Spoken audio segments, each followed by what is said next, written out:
Hi, I'm Anne-Marie Mediwake, and I'm here with Lindsey Deluce and Kelsey McEwen. Welcome to CTV Your Morning, the podcast. This week, we're taking a look at the future of sleep. There's this breakthrough discovery that has led scientists to look at how our dreams can be influenced and manipulated. We'll also share our conversation with one of Canada's hockey dads, Carl Subban. He chats with us about his new book, Raise Your Roof, and how to live your best life. Thanks for joining us, and don't forget, you can watch us live, CTV Your Morning, weekdays from 6 to 9 a.m. Eastern, 7 to 10 a.m. Atlantic on CTV CTV News Channel, and on your CTV News app. One of Canada's most iconic brands is more than $1 billion in debt, and it could be closing up shop for the final time. A liquidation of Hudson's Bay Company's 96 stores is currently underway. These also include Saks Fifth and Saks Off Fifth locations. So Doug Stevens takes a look at what this really means for the 350-year-old company and the people who work there. Listen, it feels so jarring to be talking about this store as Canada's oldest store when we're right in the middle of this resurgence of, buy Canadian and Canadian consumer pride. We have seen retail companies suffer a lot over the years. Have you ever seen a company in this magnitude, in this kind of position, $1 billion owing? Yeah, I think it's significant on so many fronts. I mean, obviously, the financial condition of the company is dire, and of course, we're dealing with over 9,000 employees at a time when there's economic doubt, consumer confidence is waning. We're in the middle of a trade war, so not a good time to be in the job market, certainly in the retail sector.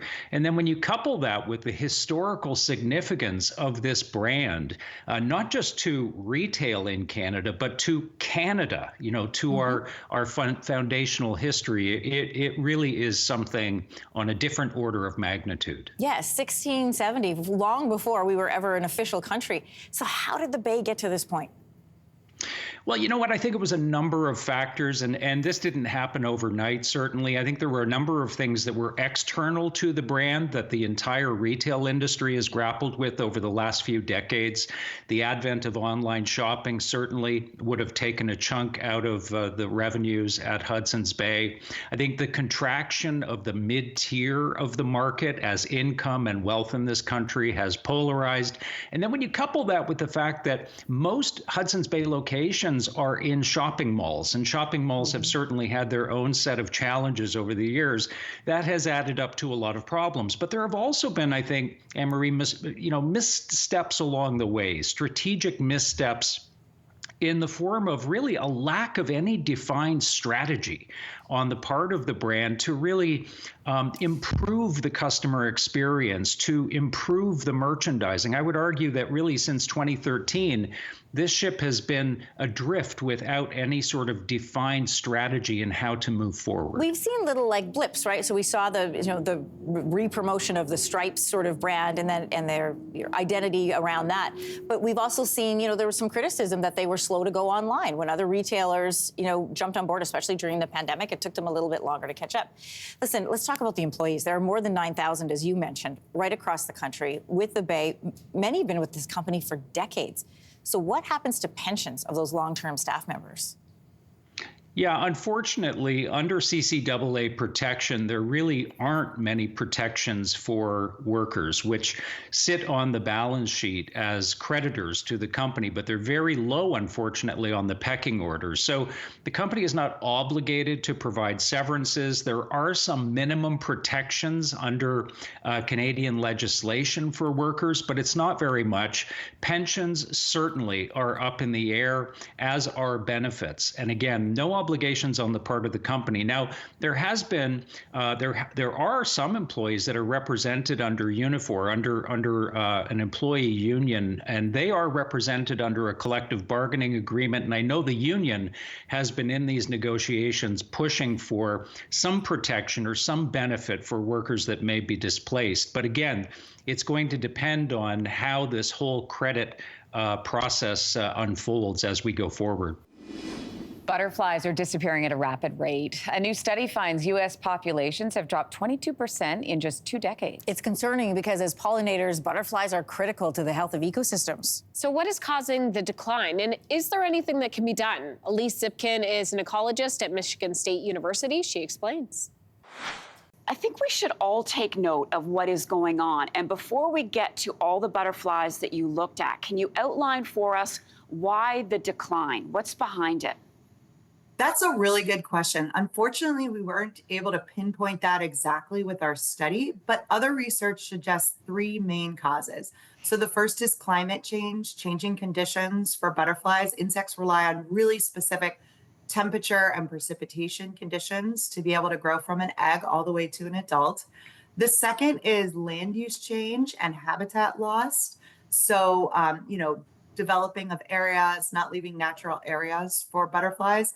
And the third one we think a lot about is insecticide and pesticides, and particularly neonicotinoids, which are a powder that are coated on seeds and then planted across widespread areas.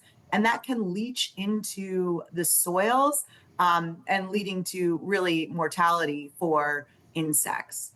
Wow. So tell us more about the method of research. Over 12.6 million butterflies were analyzed by you and the team?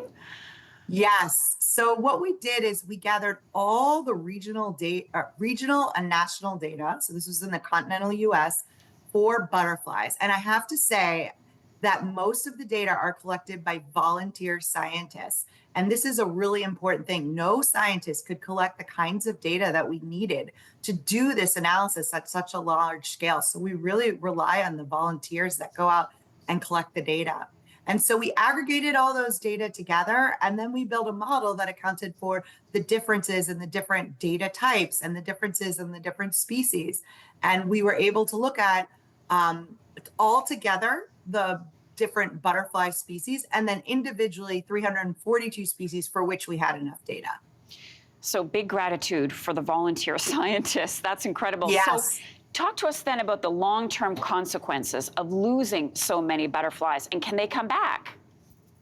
Yes. So the good news, let me start with the good news. They can come back. I mean, the really great thing about insects is under the right conditions, they can really multiply. I mean, think about it, mammals, people, we can only have a few babies at a time. We watch them for a long time, but in a good year, a butterfly can get off, tens of thousands of eggs, and those individuals can reproduce, can grow up, and it can be great. So I really want to, frame this as a hopeful thing, because if under the right circumstances, a lot of positive can happen. However, if we don't change course and really think about that, we could see some more dire consequences in our ecosystems. So butterflies, like all insects, they're really important for pollination of crops. For example, in southern Texas area, cotton production is heavily relies, that's a hundreds of $1 million industry, heavily relies on butterflies and bees, other insects as well. They're also important food source for other species in the ecosystem. So things like birds and other mammals that eat them at many different stages. And really, if we think about the full ecosystem, those are the things that we rely on for clean water, clean air. And so we want to make sure, these processes go uninterrupted. So what are you hoping people take away from this new data? What's your message this morning? 2 messages. First is the huge, huge thank you to all the volunteer scientists that collect data, including many in Canada. And then the second is, we can turn this around. So first, on a small scale, planting native plants in your gardens, those are going to make a huge difference for all butterflies and pollinators generally. And, as we talked about, these insects can move around a lot. So if you plant these native species in your gardens, you will see butterflies showing up. And then the second thing is, I think it's upon all of us to be pushing our leaders to think about, all right, what are the right policies and regulations for preserving the biodiversity that we have and preserving things like clean air and clean water into the future for the next generations.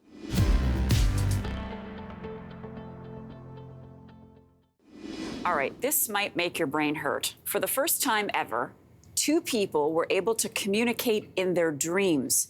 A neurotech startup called REM Space says it made this possible using the technology that you're looking at right now. But that's not the only way scientists are looking to crack into your sleep. Joining me now with a closer look at the future of sleep on Sleep Day, coincidentally, or maybe not, is futurist Nicholas Badminton. Nicholas, good morning to you. This is so interesting and also a bit weird. How does this two-way communication in the dream state work? I mean, so they've got some technology, and these two people are asleep, and it's in a laboratory environment, and they're connected up through wires and whatever. And what they do is they suggest a simple message to one of them, and that actually transfers to the other person that then actually has a dream with that message in it. Okay. Yeah. Yeah. You left me speechless. So while this research has yet to be peer-reviewed, we need to say that, there have been some other studies that scientists were able to look at the way we influence our dreams. That's right.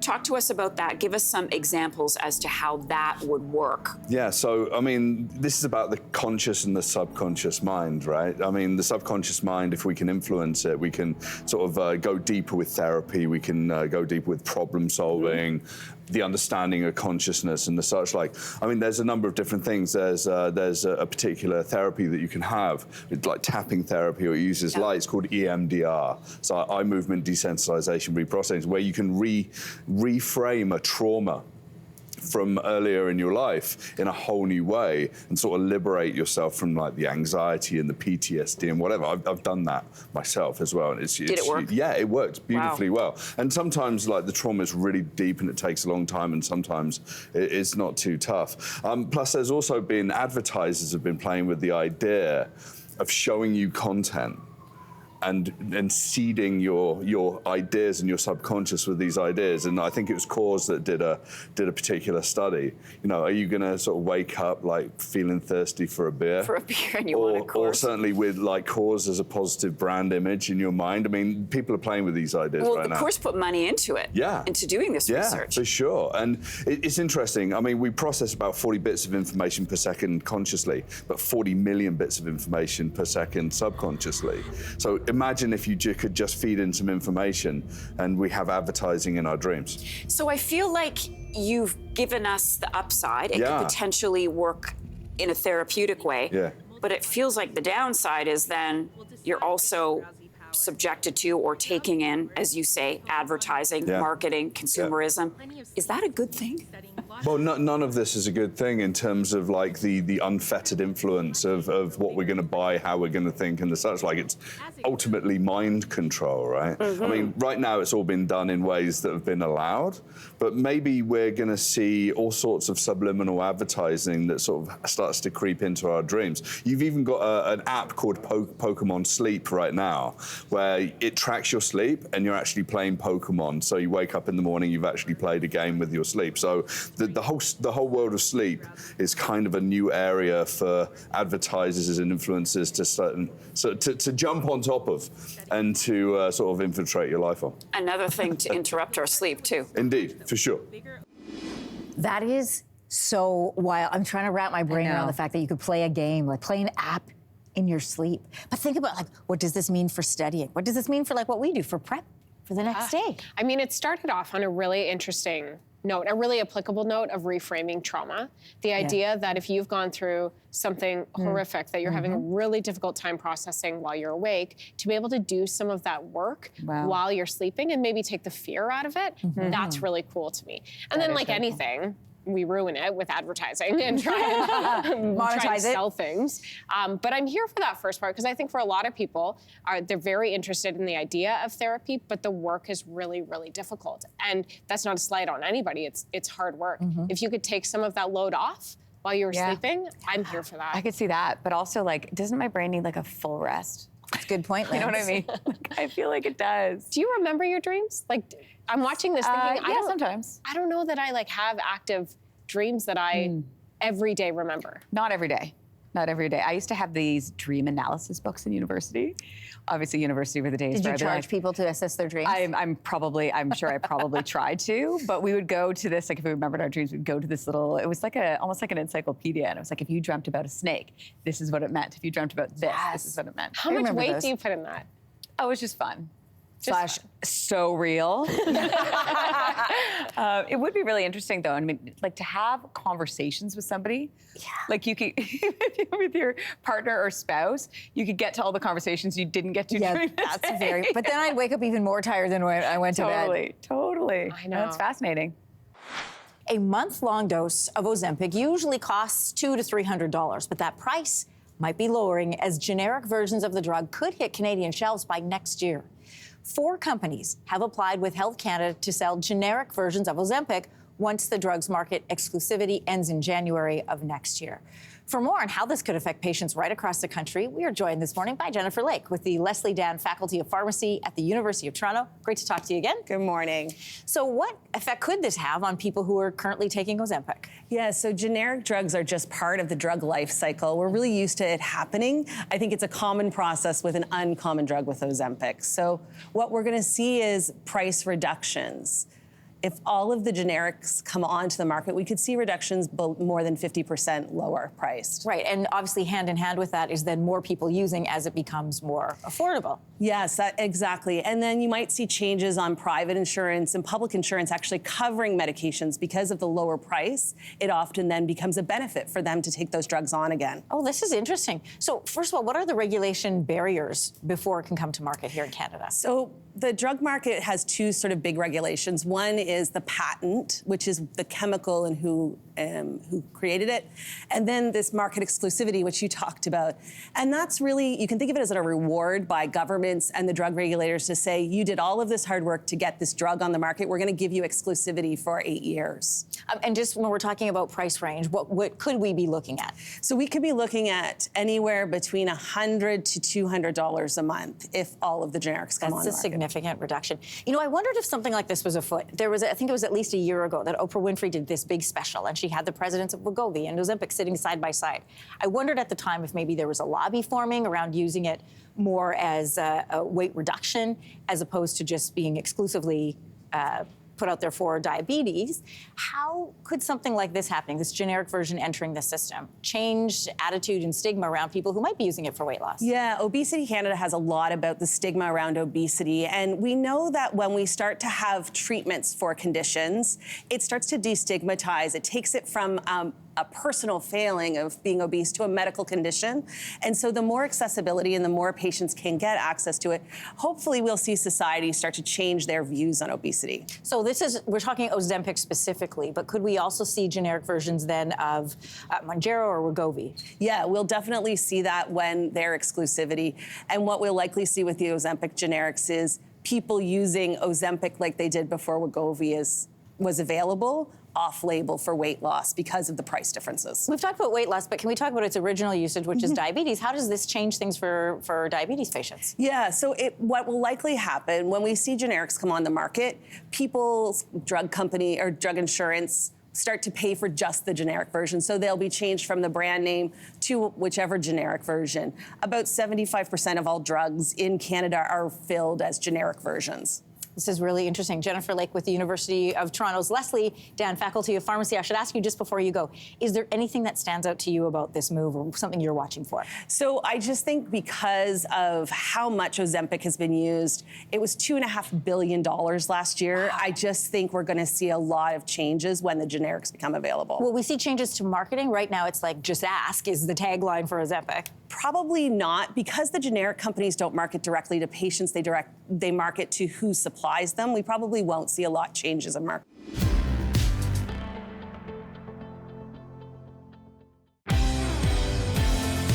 This is Your Morning, the podcast, where we bring you some of the best conversations from our show every week. And we'd love for you to start your morning with us live. You can tune in weekdays, 6 to 9 a.m. Eastern, 7 to 10 a.m. Atlantic, on CTV CTV News Channel, or on your CTV News app. In late 2024, social media exploded with frantic posts about missing Black boys in Toronto, sparking fears of kidnappings and trafficking. 5 teenage boys from Toronto vanished, and then they were later found across small Ontario towns. But their return brought more questions than answers. How did they get there? Who convinced them to go? And why are some now facing criminal charges? Racial equity consultant and co-founder of BuyBlacks.com, Camille Dundas, set out to answer these questions in a new series of articles called When Black Boys Go Missing. Take us back a little bit. There was a lot of fear, a lot of speculation when Black boys started disappearing in late 2024, not that long ago. What was going on? Well, the fear, we're parents. And these boys were going missing from supposedly nice neighborhoods in the suburbs like Whitby and Ajax, from middle-class two-parent homes. So this was a shock to a lot of people. 5 boys at the same time was a real concern. So I wasn't surprised that there was a lot of misinformation, a lot of wild theories happening in the comments. And also, you talk about why this didn't receive immediate media coverage. Walk us through that. Well, Lindsay, look, I worked in traditional media for 10 years. And I know what I experienced in many of the newsrooms I worked in. I know the racial bias that I observed in many of the newsrooms I worked in. But I think that's a question for any news producers or journalists watching today. I want them to sit with that question. Why didn't they care enough to really dig into this story? Many of these missing boys were later found in remote towns in Northern Ontario. What did you find out about what happened? Yeah, I'll emphasize here, Lindsay, that every case is different, of course. But yes, the 5 boys that we focused on for this series were all returned home safely. They were found in places like Sarnia, Orillia, Thunder Bay. Thunder Bay is a known hotspot for drug trafficking. And what we found, confirmed by family members and police, is that these boys were preyed upon by older men who convinced them that this would be an easy and harmless, quick way to make money. And I really need people to understand that 2 things can be true at the same time. These boys were finding themselves in criminal situations, but they are also victims of human trafficking. One of the boys thought he could do this to help his mom cover some household bills. Another one of the boys thought it would be an easy way to make money for the things that most typical teenage boys want, clothes, shoes, that type of thing. I also heard from one mom whose 14-year-old son was convinced that he could just make $50,000 and then invest it in real estate. I mean, these traffickers are using all kinds of things to trick these kids into participating into something really dangerous with the promise of what seems like a lot of money for a kid. The police officer I spoke to said there's actually a lot of similarity between how a teenage girl is lured into sex trafficking and how a teenage boy is lured into drug trafficking. And were they targeted on social media? How were they approached? Social media, at the basketball courts, at high school, like through someone who you know from school but is graduated, but they come back around and they take them all out to McDonald's and give them money and that type of thing. Lots of different ways that these boys are manipulated. For parents who may not realize their child is vulnerable to being targeted, what are some of the warning signs they should look out for, and what can we do to protect them? If you notice they're no longer participating in extracurricular activities that used to interest them, or they're bringing home clothes, shoes, or jewelry that you didn't buy for them. But I think one of the most important things for Black parents, especially fathers, to pay attention to is, what do you teach your son about masculinity? Do you create an environment in your home where your son can come and cry in your arms, where he can come to you for advice about what he's going through? Or are you telling him not to cry, suck it up, don't let it bother you? And then he feels he has to be a man out of these streets instead of being a child at home. Black parents cannot rely on the school system, the police system. Our kids have to interact with these systems, but we also have to protect them from these very systems. We have to create a village of support around our kids, because no one else is going to do it for us. Such an important message this morning. Camille, thank you for joining us. So our colleague Marcia McMillan filled in on the show and chatted with Olympic skier Jennifer Heil. Heil is the new chef de mission at the 2026 Olympics. With 2 Olympic and 54 World Cup medals to her name, Jennifer Heil will spearhead Canada's Olympic delegation as chef de mission at the 2026 Milano Cortina Games. For more on how she's going to approach this role, I am joined by the new chef de mission, Jennifer Heil, from Vancouver. Good morning. Congrats on this role. Yeah, thank you. It's such a huge honor. And next year's games coincide with the 20th anniversary of you winning Olympic gold in 2006 in Italy. So how will it feel returning to the Italian Games, now leading Team Canada? Well, I have to admit, there is some muscle memory to all of this where I have to remind myself, no, I'm not an athlete. I'm the chef this time around. But yeah, it's going to be pretty cool to be back in Italy. And as I say, every Olympics has its own flavor based off of the culture and the times. And so the fact that I've already competed in Italy and know that culture, know how those games operate, I think is going to be a huge benefit to the athletes. Yeah, it's going to be a full circle moment for you. Do you think that 20 years ago you could have imagined that you would be back as chef? Absolutely not. No, absolutely not. But I have to say, every chef had such a big impact on me. At the 2006 Olympics, our press attaché, she actually broke her foot the morning of the race. And so it was the chef de mission who stepped in, Sylvie Bernier. And, once I won my medal, the first person I saw was Sylvie with this big smile, this big hug. She gave me so much strength, and actually we've been in touch ever since. So she was a big part of encouraging me to step up and step into this role. So based then on your experiences, how or what approach do you want to take to being chef? Yeah. So look, joy is actually at the top of the list. And so there wasn't a single race where joy wasn't present when I was performing. And I don't want to mix it up with fun, because it's not always fun. There's intense pressure. There's difficult moments. The athletes are dealing with many of the same challenges as Canadians, which is inflation, rising costs, having to get to the competition, having to make sacrifices. But you do have to embrace the journey, and you do have to embrace the moment, and that becomes your rocket fuel. So that's one part of it. And then the other part is just adaptability. I found back 20 years ago in Italy, I had to be adaptable. The village was being completed as we arrived and those sorts of things. But also in the context of 2025 and 2026, it's a world where we all have to be adaptable. So I think a lot of people still might be wondering what the chef does exactly. The games are less than 11 months away. So tell us about the lead up to the games and all the hats that you're going to have to wear. Yeah, well, first of all, I've got my 9-year-old son saying, yes, chef. So I think I'm off to a good start. But no, really the role is to help clear the pathway for the athletes, help remove distractions. We have one of the strongest winter teams that we have ever seen before. And so my role is just to get everything out of their way so they can do what they do best, which includes, dealing with anything that comes up. Both, publicly and supporting behind the scenes. I have a lot of different experiences in the Olympics. I was a rookie who had a chance at a medal when I was 18 years old. I competed as, a favorite in 2006. And then I had, what people say was some of the highest pressure in 2010. And so there's a lot there that others can draw from. So I just want to, make that available to them. And then I'm on the ground as another member of the support team, just making things happen behind the scenes with the COC.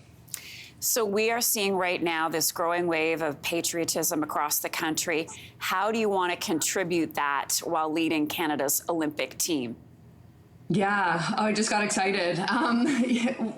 As Olympians, we are so proud to represent the country, and it's obviously such a huge honor. And I think sport does play a really big role in bringing the nation together. And not only is it about the medals, but in this case, it's how we show up globally. And we are very well respected globally, not just because we win a lot of medals at the Winter Olympics, but it's also because of how we win those Olympic medals. So I want to see all the Canadians waving their flag proudly. I want the athletes to help contribute to that. And I really want, Canadians to join us on this journey in the lead up to 2026, not just in 2026. And I'm out of time, but I have to ask, you're most excited about, the cappuccinos or the pizza? It's a toss-up. Really.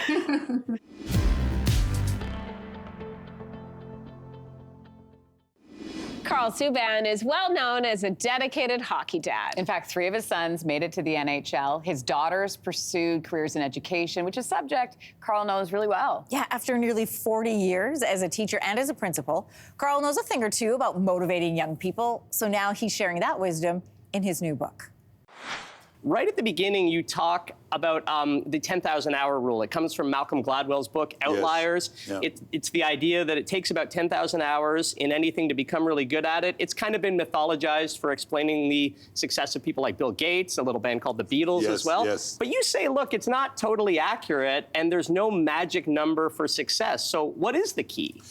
Yeah, the key is, that's right, there's no magic numbers for success. I used to say to people that, by the time PK was 10 years of age, he probably skated about 20,000 hours, you know what I mean? 20,000. Yeah, Wow. and there are others who skated less and they were just as efficient and proficient on the ice, So really, the idea is to have a dream. In the book, we talk about the three-legged stool. You're having a dream, and it's important that you have the right mindset. Yeah. And you got to be a doer. Yeah. PK had a dream, but he had to make that dream actionable. And by taking action, you're strengthening those legs of those stool. And love that. And you're able to raise your roof and reach your potential. Raise your roof. I love it. And in terms of potential, I know you like people to repeat a 6-word phrase, which is, I believe in my own potential. Wow. What happens when people kind of recite that phrase to themselves? Why is it so meaningful?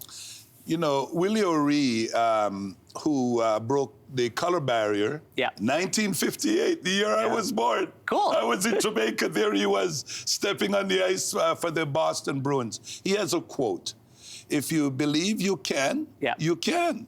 If you believe you can't, you're going to be right 100% of the time." Yeah. So belief is so important to us raising our roof and reaching our potential. When you believe in your potential, and that's why we want young people and everyone saying what you just said. I believe in my own potential. And guess what?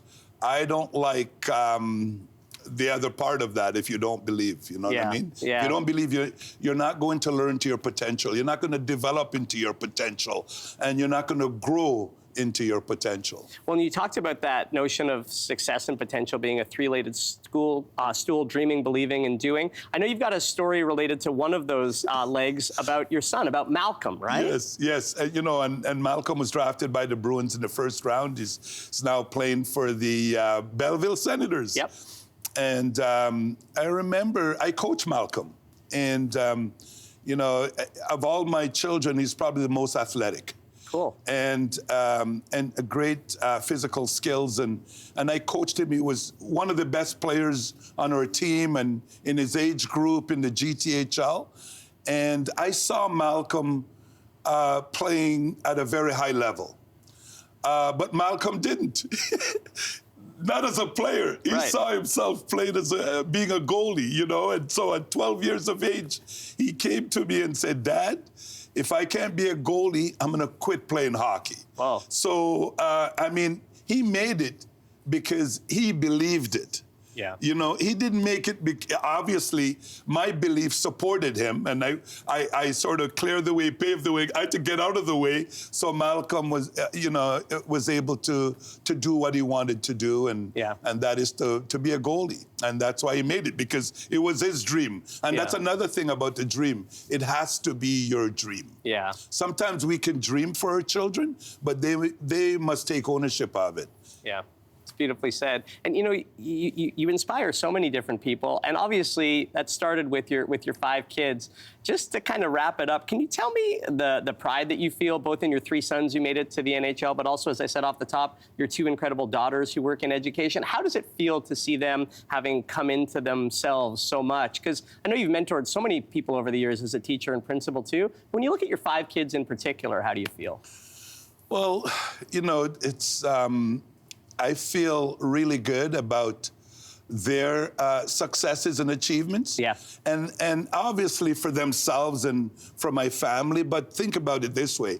I see how PK's achievements are impacting, his achievements are impacting children and adults alike. Yeah. I mean, there's a parent who sent me a letter, lives in Waterloo, and she wanted to get her son into hockey, and he didn't want to skate. He didn't want to learn how to skate. Yeah. And then she heard the story about PK that I wrote in the hockey skate, and then next thing you know, he's saying, "I want to skate like PK. I want to skate like PK." That's real success. When we use our success to help others to be successful, and that's what makes me feel good. You've definitely had this song stuck in your head before. I started singing Bye Bye Miss American Pie. Drove my Chevy to the levee, but the levee was dry. Them good old boys were drinking whiskey and rye and singing, "This'll be the day that I die."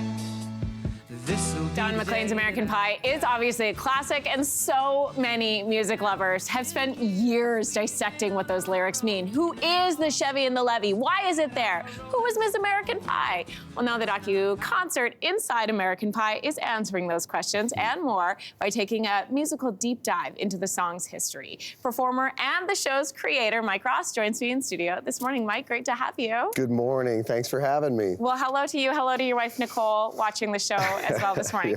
You've called this a docu-concert. Yeah. What does that mean? Well, it's kind of what it implies. It's documentary meets concert. And so it's this sort of unique format that we work within, where we take the sort of information that's at the center of a subject that has music at its center, and then we deepen the experience with music. So there's a concert side of it too, where there's like fulsome performances of songs. But you go on a ride. You go on a ride of learning about something. And so American Pie is kind of the perfect subject matter, because it's this investigation into what does this all mean? Totally. Who are the characters in this song, and who do we think they are? And it's like any great piece of art. You interpret it, and try to figure it out. Totally. My executive producer, Jen, was telling us how, like, she had spent so much time with her friends going lyric by lyric, line by line, trying to dissect it all. I think a lot of us know the story about the plane crash. Obviously, most people know that one that killed, unfortunately, Buddy Holly, Richie Valens, and the Big Bopper. Yeah. But what else do we get to learn without revealing too much? Well, I can't give too much away, but there are characters in the song. There's the jester, there's the king, there's the queen, there's the girl who sang the blues. And so we try to defend who we think these people are, because Don McLean has famously not really answered these questions, and I think he's smart not to. Like, you don't want to reveal all the things that make your art what it is. You want people to come at it and try to figure it out. And so we break down who we think those characters are, and meaning that they represent people from pop culture history, right? So it's like there are famous, legendary musicians and singers that he's referring to as we take that trip from the end of the 1950s and that plane crash, his innocence, all the way to 1971 when he released the song American Pie. And it's like that time from the end of the 50s through the 60s, I don't know that there's ever been a more important time in the history of pop culture than what was going on during those years. And so that's what the song does. It takes us on this journey through pop culture, but very cryptically. It's all a big sort of hazy mystery, and it's a fascinating thing. Everything really has its place in the song, and that's what we do in the show. Is just like your friend did, we'd go line by line and we say, this is what we think this is. And then when you get to an artist, when you get to Janis Joplin, when you get to Bob Dylan, we trip into a song, an interpretation of the song that has something to do with the context that preceded it. So it's unique. We're so glad you joined us today. If you want more of these great conversations, don't forget to download or hit subscribe to Your Morning, the podcast on the iHeartRadio app or wherever you get your podcasts. And of course, we'd love for you to watch us live weekday mornings on CTV CTV News Channel or on your CTV News app. See you in the morning.